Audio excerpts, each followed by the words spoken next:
Something just changed in Cleveland. And this time it wasn't some random rumor spreading across social media. It happened on the practice field. The Browns had a plan for their quarterback competition.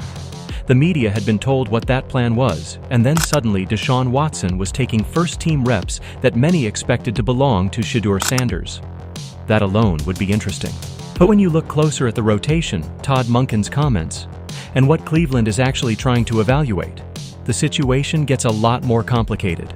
Because this isn't simply about who threw the most passes on one afternoon. It's about what the Browns are seeing when the competition gets physical, complicated, and more like real football.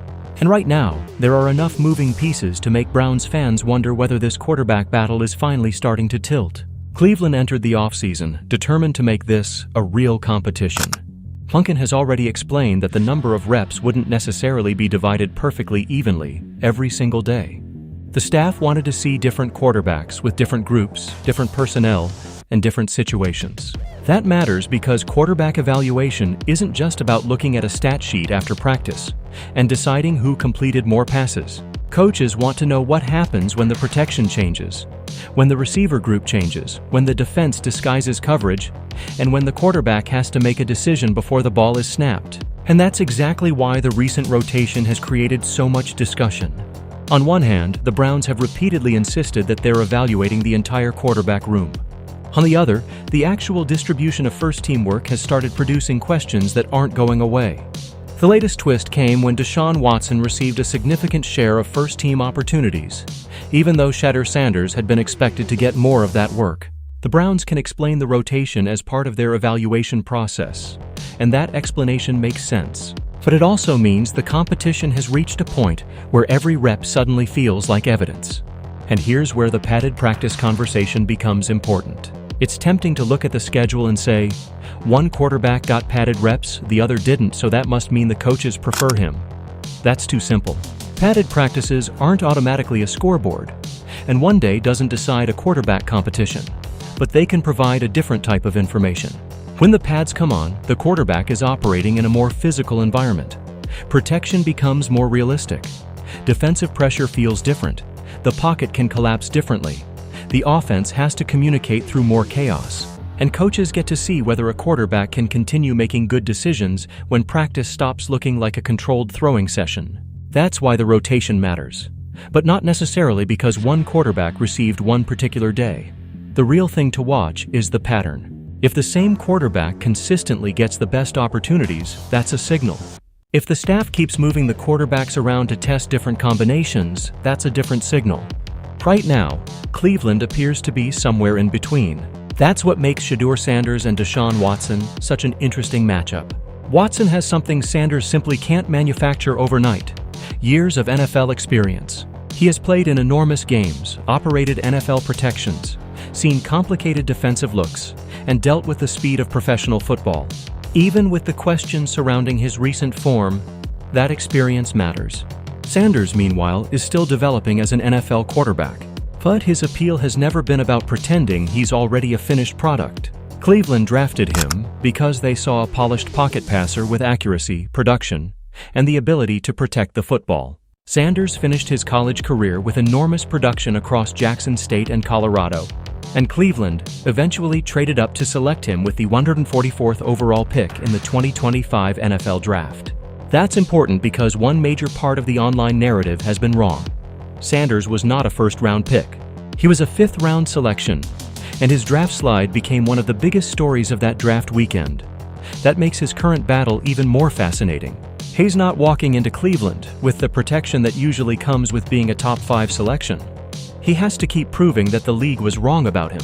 And one of the biggest things Monken has emphasized is something casual fans might completely overlook: processing speed.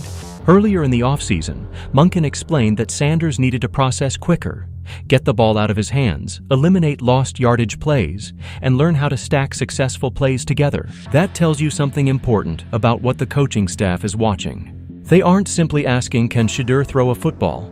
Obviously he can. They've seen that ability for years. The question is whether he can make NFL decisions fast enough to turn that passing talent into consistent offensive production. And that brings us to one of the most interesting pieces of Monken's philosophy: cadence. because cadence sounds like one of those technical football terms that disappears into the background. But it's actually a window into how a quarterback controls an offense. A quarterback isn't simply standing behind the center yelling random words before the snap. The cadence can change the defense's behavior. A quick count can force defenders to get aligned quickly. A longer cadence can test whether a defensive lineman is willing to jump early. Different sequences can help the quarterback gather information about how the defense is structured before the ball is snapped. And when Monken talked about having numerous cadence variations, he wasn't describing some gimmick. He was describing another layer of quarterback control. Think about what that means. The quarterback walks to the line. He looks at the defense. Maybe the safety is sitting high. Maybe the linebacker shifts toward the box. Maybe the defensive tackle looks ready to attack the gap. The quarterback has seconds to process what he's seeing. Then the cadence starts. A quick count can force the defense to reveal its alignment. A longer count can tempt somebody into moving early. Suddenly, the quarterback has more information before the play even begins. That is command. But here's the important part. Being good at cadence doesn't automatically make somebody the better quarterback. It only becomes valuable if the quarterback can connect that pre-snap information to the correct decision after the snap.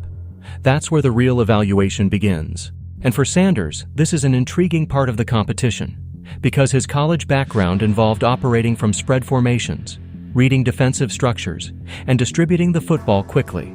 Cleveland's own scouting profile emphasized his accuracy and pocket passing ability.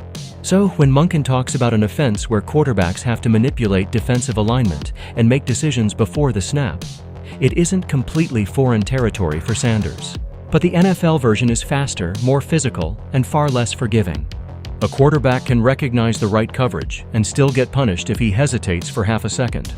That's the difference between understanding the concept and executing it at NFL speed. And that's where this competition will ultimately be decided. But there is another layer to this story, and it's one that gets overlooked whenever fans become obsessed with the quarterback depth chart. The Browns aren't just evaluating the quarterback, they're evaluating how the quarterback makes everyone around him better. That's where the receiver development becomes important. Monken has talked about young pass catchers dealing with drops early and then showing improvement. He's also pointed out impressive catches and the ability of receivers to elevate and attack the football. That matters because quarterback development doesn't happen in isolation. A quarterback and his receivers are learning each other's timing every single practice. Where does the receiver expect the ball? How quickly does he break? How aggressively can the quarterback place a pass outside his frame? When a receiver makes a contested catch, was the ball placed perfectly? Or did the receiver simply rescue a bad throw?